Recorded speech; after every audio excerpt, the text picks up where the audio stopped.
السلام علیکم ورحمۃ اللہ وبرکاتہ۔ الحمد للہ رب العالمین الرحمن الرحیم مالک یوم الدین واشہد ان لا الہ الا اللہ واشہد ان محمدا عبدہ ورسولہ والصلاة والسلام علی عبدہ ورسولہ محمد وعلی آلہ وصحبہ اجمعین ومن تبعہم بإحسان الی یوم الدین۔ قال النبی صلی اللہ علیہ وسلم من قام لیلۃ القدر ایمانا واحتسابا غفر له ما تقدم من ذنبہ۔ اللہ رب العالمین نے قرآن مجید میں ماہ رمضان کو ایام معدودات سے تعبیر کیا ہے کہ یہ گنتی کے چند دن ہیں، اور یقیناً ہر سال ہم مشاہدہ کرتے ہیں اور دیکھتے ہیں کہ ماہ رمضان بڑی تمناؤں، آرزوؤں اور دعاؤں کے بعد ہمیں نصیب ہوتا ہے، لیکن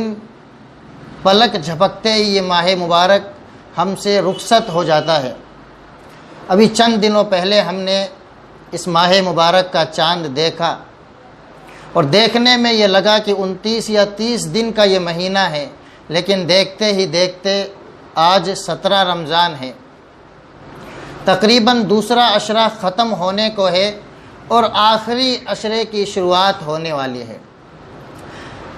ہم بھائیوں نے جو سوچا تھا کہ اس ماہ رمضان میں اس طریقے سے عبادت کر کے، توبہ کر کے اللہ رب العالمین کو ہم راضی کر لیں گے، یقیناً ہر انسان یہ سوچنے پر مجبور ہے کہ آج ہم نے کوتاہیوں کے ذریعے سے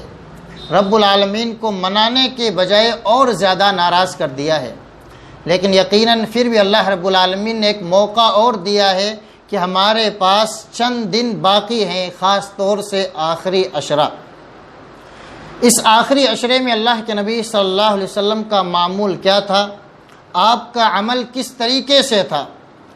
ام المؤمنین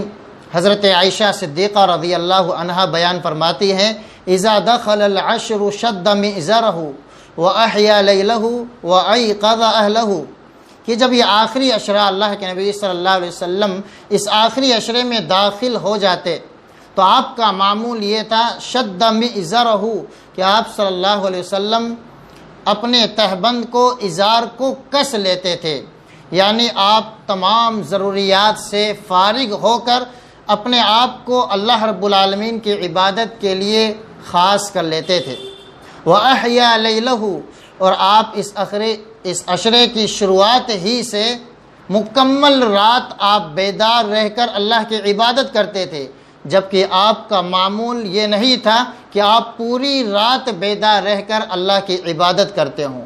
صرف یہی آخری عشرے کی 10 راتیں تھیں جب اللہ کے نبی صلی اللہ علیہ وسلم مکمل بیدار رہتے تھے۔ وَأَيْقَظَ أَهْلَهُ، اور یہی نہیں کہ صرف آپ بیدار رہتے، بلکہ آپ صلی اللہ علیہ وسلم اپنے گھر والوں کو، بیوی بچوں کو بیدار کرنے کی تلقین کرتے تھے، آپ انہیں جگایا کرتے تھے تاکہ وہ بھی آخری عشرے سے مستفید ہو سکیں۔ آپ اس آخری عشرے میں کس قدر عبادت کرتے تھے؟ صحیح مسلم کی روایت میں مائی عائشہ رضی اللہ عنہا بیان فرماتی ہیں کہ آپ صلی اللہ علیہ وسلم کا معمول کیا تھا، کان رسول اللہ صلی اللہ علیہ وسلم یجتہد فی العشر ما لا یجتہد فی غیرہ، کہ آپ صلی اللہ علیہ وسلم ان آخری 10 دنوں میں جتنی محنت، جتنی کوشش آپ صلی اللہ علیہ وسلم کیا کرتے تھے، بقیہ ایام میں، بقیہ عشرے میں آپ صلی اللہ علیہ وسلم اتنی زیادہ محنت نہیں کرتے تھے۔ سوال یہ ہے کہ آپ اتنی محنت کیوں کیا کرتے تھے؟ آپ صلی اللہ علیہ وسلم اتنی زیادہ عبادت آخری عشرے میں کیوں کرتے تھے؟ اس لیے کہ ان 10 دنوں میں ایک رات ایسی آنے والی ہے جسے لیلۃ القدر کہا جاتا ہے۔ آپ صلی اللہ علیہ وسلم اتنی زیادہ عبادت کرتے، اور خاص طور سے 10 دن آپ اعتکاف میں اس لیے بیٹھا کرتے تھے تاکہ اس رات کی فضیلت کو آپ پا سکیں، حاصل کر سکیں۔ آج مختصر وقت میں آپ کو بتلاؤں لیلۃ القدر کیا ہے، لیلۃ القدر کی حقیقت کیا ہے۔ لیلۃ القدر یعنی قدر والی رات، قدر کے 3 معنی بیان کیے گئے ہیں۔ قدر کا ایک معنی ہے قدر و منزلت والی رات، یہ رات انتہائی قدر و منزلت والی ہے، شرف والی رات ہے، کیونکہ اللہ رب العالمین نے اس رات میں قرآن مجید جیسی عظیم کتاب کو نازل فرمایا ہے۔ قدر کا دوسرا معنی ہے تقدیر کے، فیصلے کے، اس لیے کہ اس رات میں اگلے 1 سال کی تقدیر کے فیصلے کیے جاتے ہیں۔ کون اس دنیا میں آئے گا، کون اس دنیا سے جائے گا،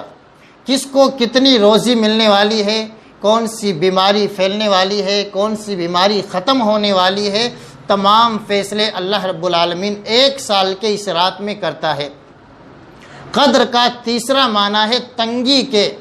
اس لیے کہ اس رات میں اللہ رب العالمین کے فرشتے اس دنیا میں اترتے ہیں، نازل ہوتے ہیں۔ تنزل الملائکۃ والروح فیہا باذن ربہم من کل امر، صرف فرشتے ہی نہیں بلکہ فرشتوں کے سردار جبرائیل امین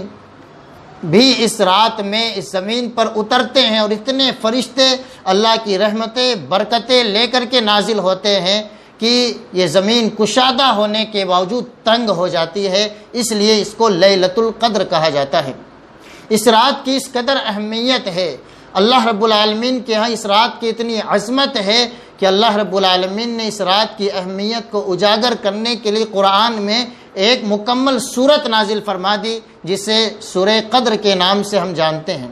اور کس طریقے سے اللہ رب العالمین نے اس رات کی اہمیت کو، اس رات کی شان و شوکت کو بیان فرمایا ہے، اور کس انداز میں اللہ رب العالمین نے فرمایا وما ادراک ما لیلۃ القدر،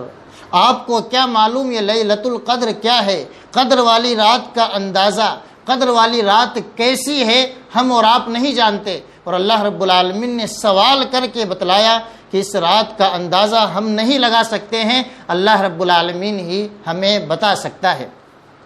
اس رات کی یعنی لیلۃ القدر کی، شب قدر کی کئی خصوصیات ہیں، کئی امتیازات ہیں۔ یہ رات آخری عشرے میں الگ الگ طاق راتوں میں منتقل ہوتی رہتی ہے، کبھی یہ رات 21 کو آتی ہے، کبھی 23، کبھی 25، کبھی 27، کبھی 29 کو، راجح قول کے مطابق یہ رات منتقل ہوتی رہتی ہے۔ اگر یہ رات اس سال 21 کی ہے تو ہو سکتا ہے اگلے سال 25 کی ہو، یا اگلے سال 23 کی ہو، اس طریقے سے منتقل ہوتی رہتی ہے۔ اس رات کی کئی خصوصیات ہیں، چند خصوصیات میں آپ کے سامنے رکھوں گا۔ اس رات کو حقیقت میں ہم اور آپ لیلۃ التنزیل کہہ سکتے ہیں، یعنی اس رات میں اللہ رب العالمین نے قرآن جیسی عظیم کتاب کو نازل فرمایا لوح محفوظ سے۔ انا انزلناہ فی لیلۃ القدر، کہ ہم نے اس قرآن کو لیلۃ القدر میں، شب قدر میں نازل فرمایا ہے۔ یہ رات لیلہ مبارکہ ہے۔ اللہ رب العالمین نے اس رات کے تعلق سے فرمایا انا انزلناہ فی لیلۃ مبارکہ، کہ ہم نے اس قرآن کو لیلہ مبارک میں نازل فرمایا، مبارک رات میں، گویا یہ رات ہمارے لیے انتہائی بابرکت ہے۔ اس رات کی خصوصیات میں سے ایک خصوصیت یہ ہے کہ یہ رات لیلۃ التقدیر ہے، قدر والی رات ہے۔ اس رات میں فیہا یفرق کل امر حکیم، اللہ رب العالمین ہر حکمت والے فیصلے کرتا ہے، فرشتوں کو ہمارے نام اعمال، ہمارا رزق، ہمارا جینا اور مرنا کس طریقے سے تقدیر میں لکھا ہوا ہے، وہ 1 سال کا بایو ڈیٹا اللہ رب العالمین انہیں فرشتوں کو سونپ دیتا ہے۔ اس لیے اس رات کو لیلۃ القدر کہتے ہیں، تقدیر والی رات۔ اس رات کی ایک خصوصیت یہ ہے کہ یہ رات حقیقت میں لیلۃ الخیر ہے، خیر و برکت والی رات۔ جب اللہ رب العالمین نے سوال کر کے یہ فرمایا وما ادراک ما لیلۃ القدر، یہ تقدیر، یہ خیر و برکت والی رات کیا ہے آپ نہیں جانتے ہیں، آپ کو کیا علم، خود اللہ رب العالمین نے جواب دیا لیلۃ القدر خیر من 1000 شہر، یہ خیر و برکت والی رات وہ رات ہے کہ جس رات کی عبادت 1000 مہینوں کی عبادت سے بہتر ہے۔ اللہ رب العالمین نے یہ نہیں فرمایا کہ یہ رات 1000 مہینوں کی عبادت کے برابر ہے، بلکہ اللہ نے فرمایا 1000 مہینوں کی عبادت سے بہتر ہے۔ کتنی بہتر ہے ہم اور آپ اس چیز کا اندازہ نہیں لگا سکتے ہیں۔ مثلا ایک انسان اس رات میں صرف 2 رکعت نفلی نماز پڑھتا ہے، گویا وہ 1000 مہینوں سے بہتر اس رات میں 2 رکعت پڑھنے والا ہے۔ اس رات کو نکال کر کے 1000 مہینے اگر گنے تو کتنے ہوتے ہیں؟ 83 سال 4 مہینے کے برابر۔ اب یہ نہیں کہ برابر ہے بلکہ خیرن کا لفظ ہے، اس میں تفصیل ہے کہ سب سے بہتر ہے، 1000 مہینوں سے بہتر انسان عبادت کرتا ہے جو اس مہینے میں اس رات میں عبادت کر رہا ہے۔ اسی لیے اس رات کو لیلۃ الخیر کہا جاتا ہے۔ اس رات کی خصوصیت میں سے ایک خصوصیت ہے لیلۃ السلام، یہ رات سلامتی والی ہے، خاص طور سے اللہ کے عذاب سے بچانے والی ہے۔ انسان اس رات میں توبہ استغفار کرتا ہے تو اللہ رب العالمین اس رات میں بندے کو جہنم سے آزاد کر دیتا ہے۔ سلام ہی حتی مطلع الفجر، یہ رات سلامتی والی ہے یہاں تک کہ صبح صادق طلوع ہو جائے، یعنی پوری رات سلامتی والی ہے، اطمینان والی ہے، جہنم سے بندوں کو آزاد کرنے والی ہے۔ اس رات کی خصوصیتوں میں سے ایک خصوصیت یہ ہے کہ یہ رات لیلۃ الغفران ہے، بخشش والی رات ہے۔ وہ کیسے؟ اللہ کے نبی صلی اللہ علیہ وسلم نے فرمایا من قام لیلۃ القدر ایمانا واحتسابا غفر له ما تقدم من ذنبه، کہ جو شخص اس رات میں تراویح کی نماز پڑھتا ہے، قیام اللیل کرتا ہے، تہجد کی نماز پڑھتا ہے، ایمانا واحتسابا، ایمان کی حالت میں اور ثواب کی امید کے ساتھ، غفر له ما تقدم من ذنبه، غور کریں کہ اللہ رب العالمین کا مقام، اللہ رب العالمین نے اس رات کو کتنا بڑا مقام دیا ہے کہ اس کے پچھلے تمام گناہ اللہ رب العالمین خاص طور سے صغیرہ گناہوں کو معاف کر دیتا ہے۔ یہ فضیلتیں اور بھی ہیں، لیکن اللہ رب العالمین نے صرف اس رات کی قیام اللیل اور تہجد کو، تراویح کو یہ اہمیت اور فضیلت دی ہے کہ اس رات اگر ہم نے صحیح نیت کے ساتھ تراویح کی نماز پڑھ لی ہے، یقین مانے ہمارے پچھلے تمام صغیرہ گناہوں کو اللہ رب العالمین معاف کر دیتا ہے۔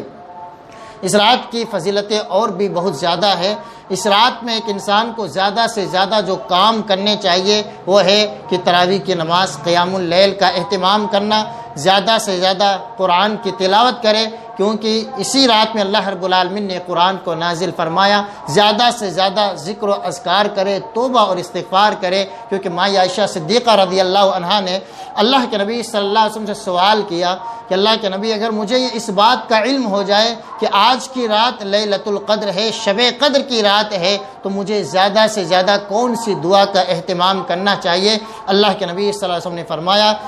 اپنی بیوی سے فرمایا کہ یہ اذکار پڑھا کرو، اللہم انک عفو تحب العفو فاعف عنی، کہ اللہ تو عفو کو، درگزر کو پسند کرتا ہے، تو معافی کو چاہتا ہے، ہمیں بھی معاف کر دے، ہمیں بھی درگزر کر دے۔ گویا اس رات میں زیادہ سے زیادہ توبہ اور استغفار کے ذریعے سے اپنے رب کو خوش کرنے کی کوشش کرنی چاہیے۔ اس رات میں زیادہ سے زیادہ نیکی کے کام، صدقہ و خیرات کا اہتمام کرنا چاہیے، تاکہ اگر آپ نے اس رات 1 روپیہ اللہ کے راستے میں صدقہ کیا ہے تو گویا آپ نے 1000 مہینے سے زیادہ بہتر یہ صدقہ و خیرات کو انجام دیا ہے۔ لیکن کتنے ہی بد نصیب ہیں وہ مسلمان جو اس رات کو پاتے ہیں اور گپ شپ میں اس رات کو یوں ہی گزار دیتے ہیں، چائے میں، کھانے اور پینے کی چیزوں میں، مذاق اور ٹھٹے میں رات جاگتے ہیں، لیکن رات کو کالی کرتے ہیں۔ شب بیداری، اللہ کی عبادت کرنے کے بجائے غیبت اور چغلی میں کتنے مسلمان ایسے ہیں جو اس خیر و برکت والی رات کو پانے کے باوجود بڑے ہی محروم، بڑے ہی بد نصیب ہیں وہ مسلمان جو اس رات کو پاتے ہیں، لیکن اس کے باوجود اللہ رب العالمین کو خوش کرنے کے بجائے اللہ کو اور زیادہ ناراض والے کام کرتے ہیں۔ سچ فرمایا اللہ کے نبی صلی اللہ علیہ وسلم نے، من حرمہا فقد حرم الخیر کلہ، کہ جو اس رات کو پانے کے باوجود اپنے آپ کو محروم کرتا ہے، حقیقت میں وہ دنیا کے تمام خیر و برکت سے اپنے آپ کو محروم کر لیتا ہے۔ ضرورت ہے کہ ہم اس رات کی قدر و منزلت کو پہچانیں اور اس رات کو زیادہ سے زیادہ عبادت کرنے کی کوشش کریں۔ کون سی رات ہے اللہ بہتر جانتا ہے، زیادہ سے زیادہ خاص طور سے آخری عشرے میں اللہ کی عبادت کریں اور اس رات میں شب بیداری کر کے اللہ کو راضی کرنے کی کوشش کریں۔ اللہ رب العالمین سے دعا ہے کہ الہ العالمین ہم تمام سامعین اور ناظرین کو لیلۃ القدر نصیب فرمائے، آخری عشرہ نصیب فرمائے اور زیادہ سے زیادہ عبادت کر کے اپنا ولی اور اپنا نیک بندہ بننے کی توفیق عطا فرمائے، آمین۔ وصلی اللہ علی نبینا محمد وعلی آلہ وصحبہ اجمعین، والسلام علیکم ورحمۃ اللہ وبرکاتہ۔